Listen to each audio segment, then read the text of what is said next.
जय माँ भगवती। मैं राज सिंह वैदिक साइंस भारत से आप सभी का अपने YouTube चैनल पर स्वागत करता हूँ। अपने ही पूर्व के एक लेख के माध्यम से मैं आपको माँ भगवती के 9 रूपों के रहस्य के विषय में बताने जा रहा हूँ।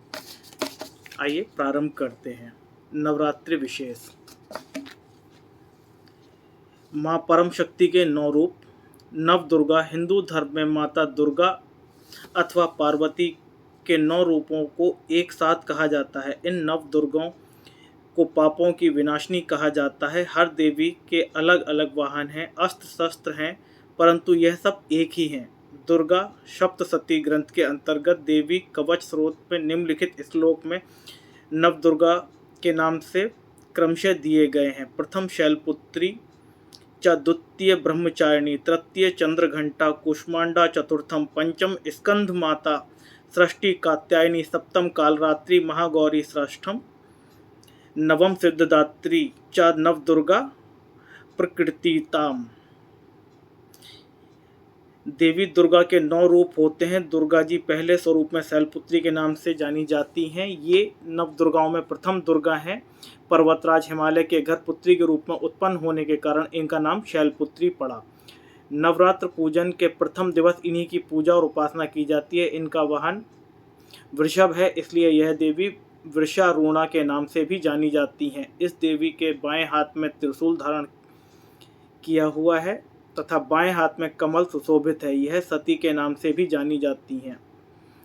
एक बार जब सती के पिता प्रजापति दक्ष ने यज्ञ किया तो इसमें सारे देवी देवताओं को निमंत्रण दिया, परंतु भगवान भोलेनाथ को नहीं। सती अपने पिता के यज्ञ में जाने के लिए विकल हो उठी। शंकर जी ने कहा कि सारे देवताओं को निमंत्रण दिया गया है, उन्हें नहीं, ऐसे में वहां जाना उचित नहीं है। परंतु सती संतुष्ट नहीं हुई। सती का प्रबल आग्रह देखकर शंकर जी ने उन्हें यज्ञ में जाने की अनुमति दे दी। सती जब घर पहुंची तो सिर्फ माँ ने ही उन्हें स्नेह दिया। बहनों की बातों में व्यंग और उपहास के भाव थे। भगवान शिव के प्रति भी तिरस्कार का भाव था। दक्ष ने भी उनके प्रति अपमानजनक वचन कहे। इससे सती को कलेश पहुंचा। वे अपने पति का यह अपमान ना सह सकी और योगाग्नि द्वारा अपने आप को जलाकर भस्म कर दिया। इस करुण दारुण दुख से व्यथित होकर भगवान शिव ने तांडव करते हुए उस यज्ञ का विध्वंस कर दिया। यह सती अगले जन्म में शैलराज हिमालय की पुत्री के रूप में जन्मी और शैलपुत्री कहलाई। शैलपुत्री का विवाह फिर से भगवान शिव से हुआ। शैलपुत्री शिव की अर्धांगिनी बनी। इसका महत्व और शक्ति अनंत है। अन्य नाम सती, पार्वती, वृषारूणा, हेमवती और भवानी के नाम से भी इन्हें जाना जाता है। नवरात्र पर्व के दूसरे दिन ब्रह्मचारिणी की पूजा अर्चना की जाती है। साधक इस दिन अपने मन को माँ के चरणों में लगाते हैं। ब्रह्म का अर्थ है तपस्या और चारिणी का अर्थ है आचरण करने वाली। इस प्रकार ब्रह्मचारिणी का अर्थ हुआ तप का आचरण करने वाली। भगवान शिव को पति के रूप में प्राप्त करने के लिए घोर तपस्या की। इस कठिन तपस्या के कारण ही देवी को तपश्चरणी भी कहा गया, अर्थात ब्रह्मचारिणी भी कहा गया। कहते हैं माँ ब्रह्मचारिणी देवी की कृपा से सर्व सिद्धि प्राप्त होती है। दुर्गा पूजा के दूसरे दिन देवी के इसी स्वरूप की उपासना की जाती है। इस देवी की कथा का सार यह है कि जीवन में कठिन संघर्षों को में भी मन को विचलित नहीं करना चाहिए। पूर्व जन्म में इन देवी ने हिमालय के घर पुत्री के रूप में जन्म लिया था और नारद जी के उपदेश से भगवान शिव को पति के रूप में प्राप्त करने के लिए घोर तपस्या की थी। इस कठिन तपस्या के कारण इन्हें तपश्चरणी तथा ब्रह्मचारिणी नाम से अभिहित किया गया। 1000 वर्ष तक इन्होंने केवल फल फूल खाकर बिताए और 100 वर्षों तक केवल जमीन पर रहकर शाक पर निर्वहन किया। कुछ वर्ष दिनों तक कठिन उपवास रखे और खुले आकाश के नीचे वर्षा और धूप के घोर कष्ट सहे। 3000 वर्षों तक टूटे हुए बिल पत्र खाए और भगवान शिव की आराधना करती रहीं। इसके बाद तो उन्होंने सूखे बिल पत्र भी खाना छोड़ दिया। कई हजार वर्षों तक निर्जल और निराहार रहकर वह तपस्या करती रहीं। पत्तों को खाना छोड़ देने के कारण ही इनका नाम अर्पणा पड़ा। कठिन तपस्या के कारण देवी का शरीर एकदम क्षीण हो गया। देवता, ऋषि, सिद्धगण, मुनि आदि सभी ने ब्रह्मचारिणी की तपस्या को अभूतपूर्व पुण्य कृत्य बताया, सराहना की और कहा कि हे देवी, आज तक किसी ने इस तरह की कठोर तपस्या नहीं की। यह तुम्ही से संभव हो सका है। तुम्हारी मनोकामना परिपूर्ण होगी और भगवान चंद्रमौली भोलेनाथ शिव तुम्हें पति रूप में प्राप्त होंगे। अब तपस्या छोड़कर घर लौट जाओ, जल्द ही तुम्हारे पिता तुम्हें बुलाने आ रहे हैं। माँ दुर्गा जी की तीसरी शक्ति का नाम चंद्रघंटा है। नवरात्रि उपासना के तीसरे दिन पूजा का अत्यधिक महत्व है। इस दिन इन्हीं के विग्रह का पूजन आराधना किया जाता है। इस दिन साधक का मन मणिपुर चक्र में प्रविष्ट होता है। इस देवी की कृपा से साधक को अलौकिक वस्तुओं के दर्शन होते हैं, दिव्य सुगंधितों का अनुभव होता है और कई तरह की ध्वनियाँ सुनाई देने लगती हैं। देवी का यह स्वरूप परम शांतिदायक और कल्याणकारी माना गया है।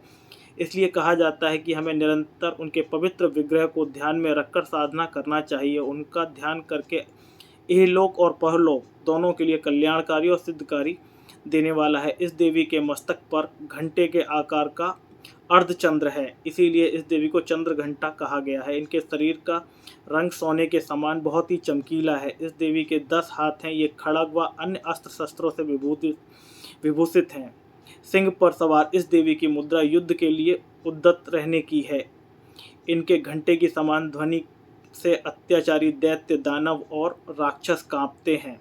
नवरात्रि के तीसरे दिन इन्हीं देवी की पूजा का सर्वाधिक महत्व है। इस दिन इस देवी की कृपा से साधक को अलौकिक वस्तुओं के दर्शन होते हैं, दिव्य सुगंधों और सुगंधियों का अनुभव होता है और कई तरह की ध्वनियाँ सुनाई देने लगती हैं। इन क्षणों में साधकों को बहुत सावधान रहना चाहिए। इन देवी की आराधना के से साधक में वीरता और निर्भयता के साथ सौम्यता और विनम्रता का भी विकास होता है। इसलिए हमें चाहिए कि मन, वचन और कर्म के साथ ही काया में विहित विधि विधान के अनुसार परिशुद्ध पवित्र करके चंद्रघंटा के शरणागत होकर उनकी उपासना आराधना करें। इससे सारे कष्टों से मुक्त होकर सहज ही परम पद के अधिकारी बन सकते हैं। यह देवी अत्यंत कल्याणकारी हैं। नवरात्र पूजन के चौथे दिन कूष्मांडा देवी स्वरूप की उपासना की जाती है। इस दिन साधक का मन अदाहत चक्र में व्यवस्थित होता है। नवरात्र में चौथे दिन देवी को कूष्मांडा के रूप में पूजा जाता है। अपनी मंद हल्की हंसी के द्वारा अंड यानी अर्थात ब्रह्मांड को उत्पन्न करने के कारण इस देवी को कूष्मांडा नाम से अभिहित किया गया है। जब सृष्टि नहीं थी, चारों ओर सिर्फ अंधकार ही अंधकार था, तब इन देवी ने अपने इष्ट हास्य से ब्रह्मांड की रचना की। इसलिए इन्हें सृष्टि की आदि स्वरूपा, आदि शक्ति कहा जाता है। इन देवी की 8 भुजाएं हैं, इसलिए इन्हें अष्टभुजा भी कहा जाता है। इनके 7 हाथों में क्रमशः कमंडल, धनुष, बाण, कमल पुष्प, अमृत पूर्ण, कलश, चक्र तथा गदा है। 8वें हाथ में सभी सिद्धियों और निधियों को देने वाली जप माला है। इन देवी का वाहन सिंह है और इन्हें कुम्हड़े की बलि प्रिय है। संस्कृति में कुम्हड़े को कुष्मांड कहा जाता है, इसलिए इस देवी को कुष्मांडा कहा गया है। इन देवी का वास सूर्यमंडल के भीतर लोक में है। सूर्य लोक में रहने की शक्ति क्षमता केवल इन्हीं में है, इसलिए इनके शरीर को क्रांति और प्रभा सूर्य की भांति दैदीप्यमान है। इनके ही तेज से 10 दिशाएं अलौकिक हैं। ब्रह्मांड की सभी वस्तुओं और प्राणियों में इन्हीं का तेज व्याप्त है। अचंचल और पवित्र मन से नवरात्र के चौथे दिन इन देवी की पूजा आराधना करना चाहिए। इनके भक्तों के रोगों और शोकों का नाश होता है तथा उसे आयु, यश, बल और आरोग्य प्राप्त होता है। यह देवी अत्यल्प सेवा और भक्ति से ही प्रसन्न हो जाती हैं, अर्थात बहुत कम जो भक्ति भाव है उससे भी ये माता रानी प्रसन्न हो जाती हैं। सच्चे मन से पूजा करने वाले को सुगमता और परम पद प्राप्त होता है। विधि विधान से पूजा करने पर भक्त के कम समय में ही कृपा का सूक्ष्म भाव अनुभव देने लगता है। यह देवी आधियों व्याधियों से मुक्ति देती हैं और उन्हें सुख, समृद्धि, उन्नति में बदल देती हैं। अतः इन देवी की उपासना से भक्तों में सदैव तत्पर रहना चाहिए। नवरात्र का 5वां दिन स्कंद माता की उपासना का दिन होता है। मोक्ष के द्वार खोलने वाली परम माता सुखदायी हैं। माँ अपने भक्तों की समस्त इच्छाओं की पूर्ति करती हैं। इन देवी की 4 भुजाएं हैं। दाहिनी भुजा की ऊपर वाली भुजा में स्कंद को गोद में पकड़े हुए हैं। नीचे वाली भुजा में कमल पुष्प है। बाईं तरफ की ऊपर वाली भुजा में वरद मुद्रा है और नीचे वाली भुजा में कमल पुष्प है। पहाड़ों पर रहकर सांसारिक जीवों की नव चेतना का निर्माण करने वाली स्कंद माता। नवरात्र में 5वें दिन इन्हीं देवी की पूजा अर्चना की जाती है। कहते हैं इनकी कृपा से मूढ़ भी ज्ञानी हो जाते हैं, अर्थात मूर्ख भी ज्ञानी हो जाते हैं। स्कंद कुमार कार्तिकेय की माता के कारण इन्हें स्कंद माता नाम से अभिहित किया गया है। इनके विग्रह में भगवान स्कंद बाल रूप में इनकी गोद में विराजित हैं। इन देवी की 4 भुजाएं हैं। यह जैसा कि पहले बताया गया था, इनका वाहन सिंह है। शास्त्रों में इनको पुष्कल महत्व बताया गया है। इनकी उपासना से भक्तों की सारी इच्छाएं पूरी होती हैं, भक्तों को मोक्ष मिलता है। सूर्यमंडल की अधिराष्ट्रीय देवी होने के कारण इनका उपासक अलौकिक तेज और कांतिमय हो जाता है। अतः मन को एकाग्र रखकर, पवित्र रखकर इन देवी की आराधना करने वाले साधक भक्त को भव सागर पार करने में कठिनाई नहीं होती है। इनकी पूजा से मोक्ष का मार्ग सुलभ होता है। यह देवी विद्वानों और सेवकों को पैदा करने वाली शक्ति देती हैं, यानी चेतना का निर्माण करने वाली हैं। कहते हैं कालिदास द्वारा रचित रघुवंशम महाकाव्य और मेघदूत रचनाएं स्कंद माता की कृपा से ही संभव हो पाई थीं। माँ दुर्गा के छठे स्वरूप का नाम कात्यायनी है। उस दिन साधक का मन आज्ञा चक्र में स्थित होता है। योग साधना में इस आज्ञा चक्र का अत्यंत महत्वपूर्ण स्थान है। नवरात्र के छठे दिन माता कात्यायनी की पूजा की जाती है। इनकी उपासना और आराधना से भक्तों को बड़ी आसानी से अर्थ, धर्म, काम और मोक्ष चारों की फलों की प्राप्ति होती है। उनके रोग, शोक, संताप और भय नष्ट हो जाते हैं। जन्मों के समस्त पाप भी नष्ट हो जाते हैं।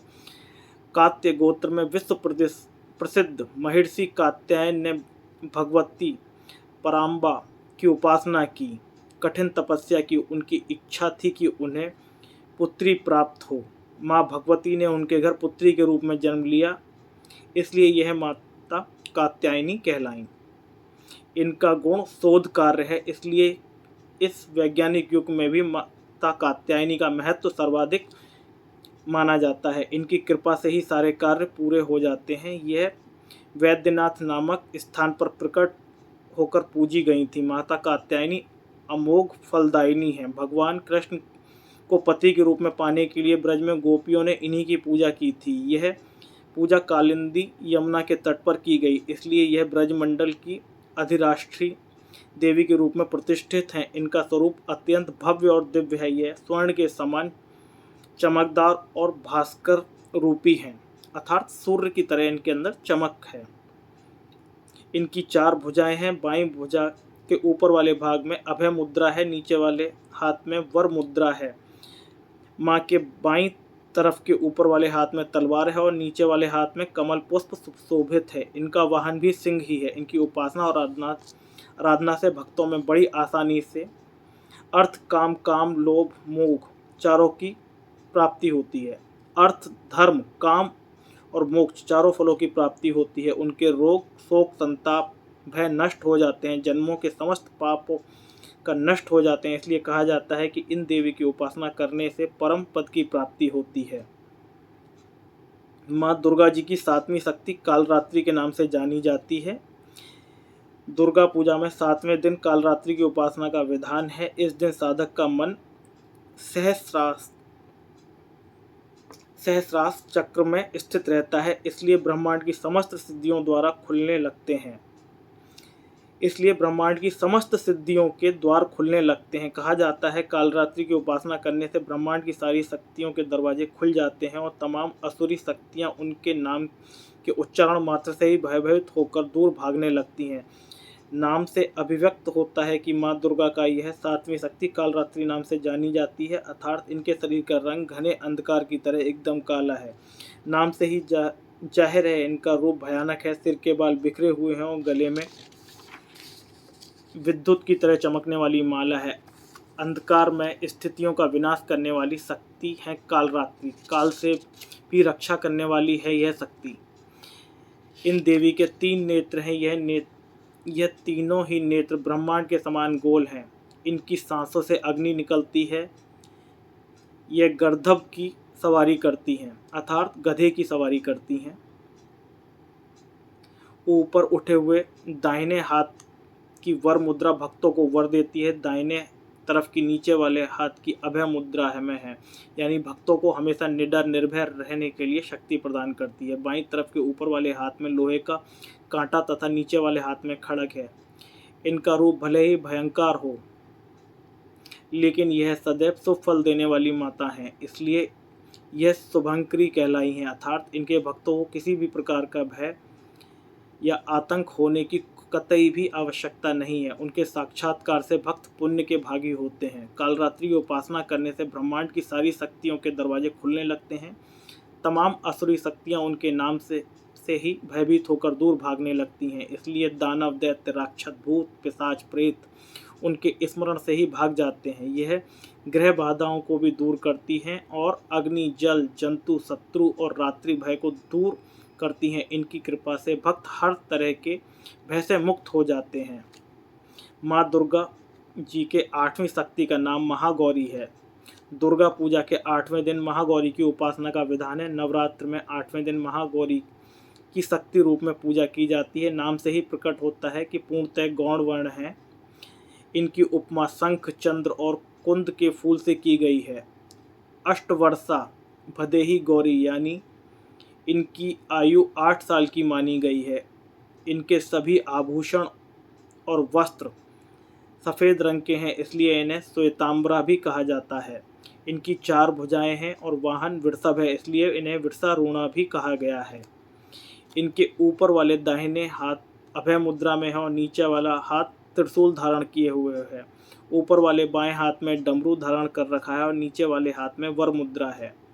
इनकी पूरी मुद्रा बहुत शांत है। पति के रूप में शिव को प्राप्त करने के लिए महागौरी ने कठोर तपस्या की, इसी कारण इनका शरीर काला पड़ गया। लेकिन तपस्या से प्रसन्न होकर भगवान शिव ने इनके शरीर को गंगा के पवित्र जल से धोकर कांतिमय बना दिया। उनका स्वरूप गौण वर्ण है, इसलिए ये महागौरी कहलाई। ये अमोघ फलदायिनी है और उनकी पूजा अर्चना से भक्तों में तमाम कलमश धुल जाते हैं, पूर्ण संचित पाप भी नष्ट हो जाते हैं। महागौरी की पूजा अर्चना, उपासना, आराधना कल्याणकारी है। इनकी कृपा से अलौकिक सिद्धियां भी प्राप्त होती हैं। एक मान्यता के अनुसार एक भूखा सिंह भोजन की तलाश में वहां पहुंचा जहां देवी उमा तपस्या कर रही थी। देवी को देखकर सिंह की भूख बढ़ गई, लेकिन देवी की तपस्या से उठने की प्रतीक्षा करते हुए वह वहीं बैठ गया। इस प्रतीक्षा से वह काफ़ी कमज़ोर हो गया। देवी जब तब से उठी तो सिंह की दशा देखकर उन्हें उस पर दया आ गई। उन्होंने दया भाव और प्रसन्नता से उसे अपना वाहन बना लिया, क्योंकि यह उनकी तपस्या पूरी होने की प्रतीक्षा में स्वयं भी तप पर बैठ गया। कहते हैं जो स्त्री माँ की पूजा भक्ति भाव सहित करता है, उसके सुहाग की रक्षा देवी स्वयं करती हैं। महागौरी की जो स्त्रियां पूजा करती हैं, उनके सुहाग की रक्षा महागौरी स्वयं करती हैं। अन्य नाम, इन्हें अन्नपूर्णा, ऐश्वर्य प्रदायिनी, चैतन्यमय भी कहा गया है। माँ दुर्गा के 9वें शक्ति का नाम सिद्धिदात्री है। यह सभी प्रकार की सिद्धियों को देने वाली हैं। नवरात्र के 9वें दिन इनकी उपासना की जाती है। मान्यता है कि इस दिन शास्त्रीय विधि विधान और पूर्ण निष्ठा के साथ साधना करने वाले साधक को सभी सिद्धियों की प्राप्ति होती है। इन देवी के दाहिने तरफ के नीचे वाले हाथ में चक्र, ऊपर वाले हाथ में गदा तथा बाएं तरफ के नीचे वाले हाथ में शंख और ऊपर वाले हाथ में कमल पुष्प है। इनका वाहन भी सिंह है। यह कमल पुष्प पर भी आसीन होती हैं।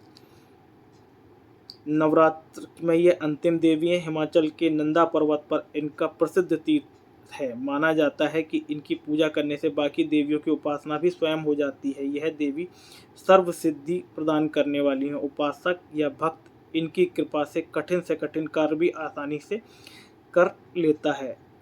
अणिमा, महिमा, गरिमा, लघिमा, प्राप्ति, प्राकम्य, ईश्वरत्व और वसित्व 8 सिद्धियां होती हैं।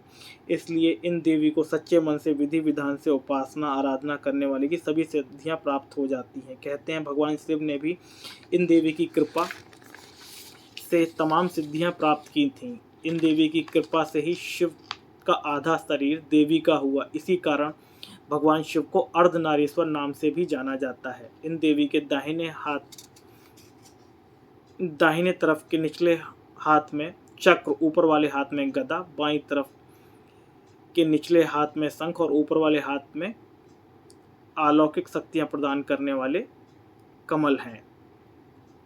माँ के चरणों में शरणागत होकर हमें निरंतर नियमनिष्ठ रहकर उपासना करनी चाहिए।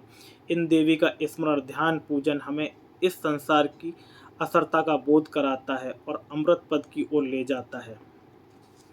आइए अब हम सभी देवियों के विषय में विस्तृत जानकारियाँ और आपको दे देते हैं। माँ शैलपुत्री प्रथम माँ शैलपुत्री संपूर्ण जड़ पदार्थ भगवती का पहला स्वरूप है। पत्थर, मिट्टी, जल, वायु, अग्नि, आकाश सब शैलपुत्री का ही प्रथम रूप है। इनका पूजन का अर्थ है प्रत्येक जड़ पदार्थ को परमात्मा का अनुभव करना। ब्रह्मचारिणी, जड़ में ज्ञान का स्फुरण, चेतना का संचार भगवती के दूसरे स्वरूप का प्रादुर्भाव है। जड़ चेतना का संयोग है, प्रत्येक अंकुरण में इन्हें देख सकते हैं। तृतीय चंद्रग्रहणता भगवती का तीसरा रूप है। यह जीव में वाणी प्रकट करती हैं। इनकी अंतिम परिणति मनुष्य का बैरागी वाणी है। कूष्मांडा अर्थात अंडे को धारण करने वाली स्त्री और पुरुष को गर्भाधान शक्ति जो भगवती की शक्ति से ही प्राप्त होती है, समस्त प्राणी मात्र में देखा जा सकता है। पंचम स्कंद माता पुत्रवती माता पिता का स्वरूप है अथवा प्रत्येक पुत्रवान माता पिता स्कंद माता का ही रूप है। कात्यायनी के रूप में इन्हें भगवती कन्या का माता पिता भी कहा गया है। ये देवी का छठवां स्वरूप है। सप्तम माँ कालरात्रि देवी भगवती का सातवां रूप है। इनसे सब जड़ चेतना मृत्यु को प्राप्त होते हैं और मृत्यु के समान सब प्राणियों को इस स्वरूप का अनुभव होता है। भगवती के इन 7 स्वरूपों के दर्शन सबको प्रत्यक्ष सुलभ होते हैं, परंतु 8वां और 9वां सुलभ नहीं है। भगवती का 8वां स्वरूप महागौरी वर्ण है। भगवती का 9वां रूप सिद्धदात्री है। यह ज्ञान अथवा बोध का प्रतीक है, जिसे जन्म जन्मांतर की साधना से पाया जा सकता है। इसे प्राप्त करने पर साधक परम सिद्धियों को प्राप्त हो जाता है, इसलिए इन्हें सिद्धदात्री कहा गया है। नवदुर्गा आयुर्वेद एक मत यह कहता है कि ब्रह्मा जी ने दुर्गा कवच में वर्णित नवदुर्गा को 9 विशिष्ट औषधियों में भी वर्णित किया है। प्रथम शैलपुत्री, इनको हरड़ बोलते हैं ना, जिसको हम लोग औषधि गुण वाली हरड़ जो होती है वो प्रथम माता शैलपुत्री के रूप में है। कई प्रकार के रोगों में काम आने वाली औषधि हरड़ हिमावती है, जो देवी शैलपुत्री का ही एक रूप है और ये आयुर्वेद की प्रधान औषधि है। यह पथ्या, हरितिका, अमृता, हेमवती, कायस्था, चेतकी और श्रेयसी 7 प्रकार की होती है। ब्रह्मचारिणी, इनको ब्रह्मी के रूप में आयुर्वेद में बताया गया है। ब्रह्मी आयु व याददाश्त बढ़ाकर रक्त विकारों को दूर कर स्वर को मधुर बनाती है, इसलिए इनको सरस्वती भी कहा जाता है। चंद्रघंटा, चंद्रसूर, यह एक ऐसा पौधा है जो धनिये के समान होता है। यह औषधि मोटापा दूर करने में लाभप्रद है, इसलिए इसे चर्महंती भी कहा गया है। कूष्मांडा पेठा, जो पेठा हम लोग खाते हैं, ये वही उसी पेठे के विषय में बात हो रही है। इस औषधि से पेठा नामक मिठाई बनाई जाती है। इस रूप को पेठा कहते हैं। इसे कूष्मांडा भी कहा जाता है। पेठे का जो फल है उसे कूष्मांडा भी कहा जाता है, जो रक्त विकारों को दूर कर पेट को साफ करने में सहायक है। मानसिक रोगों में यह अमृत के समान है। पंचम स्कंद माता, इनको अलसी के रूप में आयुर्वेद में वर्णित किया गया है। देवी स्कंद माता औषधि के रूप में अलसी में विद्यमान है। ये वात, पित्त, कफ रोगों की नाशक औषधि है। माता कात्यायनी, षष्ठम माता कात्यायनी, देवी कात्यायनी को आयुर्वेद में कई नामों से जाना जाता है। मूल रूप से इसे मोइया के रूप में जाना जाता है, जैसे अम्बा, अम्बालिका, अंबिका। इनके अलावा इन्हें मोइया भी कहते हैं। ये औषधि कफ, पित्त, गले के रोगों को नाश करती है।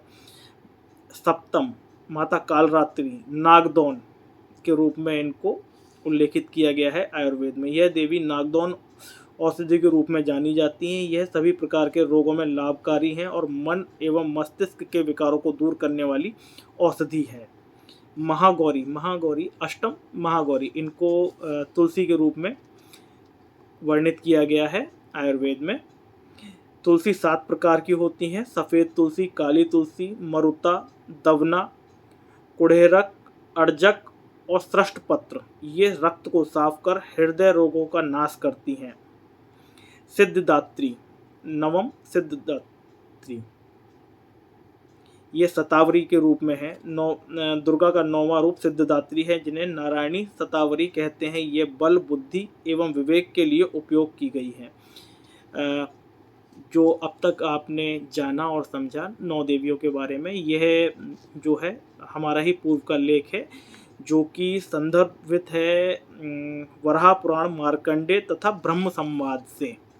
एक बार मैं आपको पुनः बता देता हूँ, ये पूरा का पूरा जो आर्टिकल था हमारा 2 वर्ष पुराना, ये वराह पुराण, मार्कंडेय पुराण और ब्रह्मा संवाद से लिया गया है।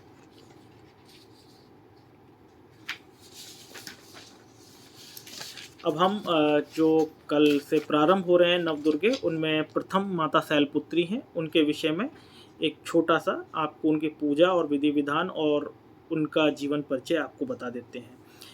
प्रथम माता शैलपुत्री के रूप, शैलपुत्री जो है माता दुर्गा का प्रथम स्वरूप हैं।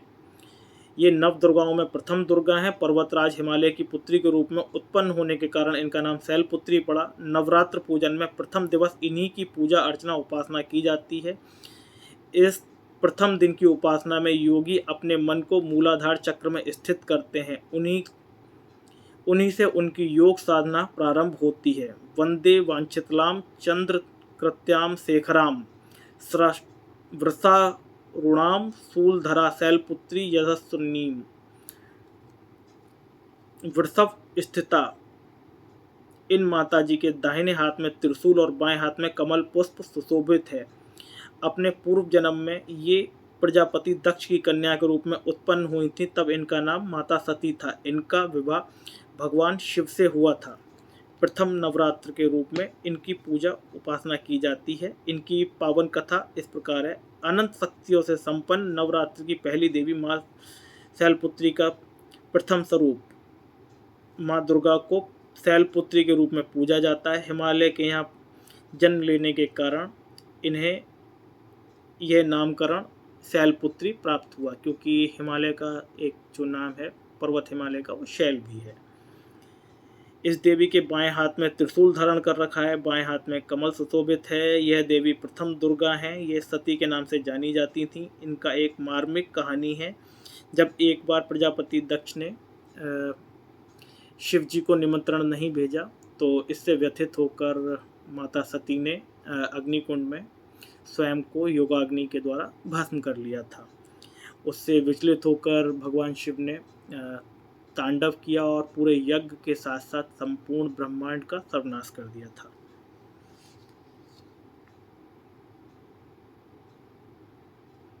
और फिर यही माता जो है पुनर्जन्म लेकर हिमालय के यहाँ जन्म लिया और शैलपुत्री के रूप में जानी गई, और उन्होंने घोर तपस्या के द्वारा पुनः एक बार भगवान शिव को प्राप्त किया। पार्वती और हेमवती भी इन्हीं देवी का नाम है। शैलपुत्री का विवाह भगवान शिव से हुआ। शैलपुत्री जो है भगवान शिव की अर्धांगिनी बनी और इन्हीं के द्वारा भगवान शिव को नाम प्राप्त हुआ अर्धनारीश्वर का। जय माता दी। आप सभी को आशा करते हैं कि आप सभी को ये वीडियो पसंद आएगा, समझ आएगा, और नवरात्रि की आप सभी को बहुत बहुत शुभकामनाएं। माता दुर्गा आप सभी के घर धन धान्य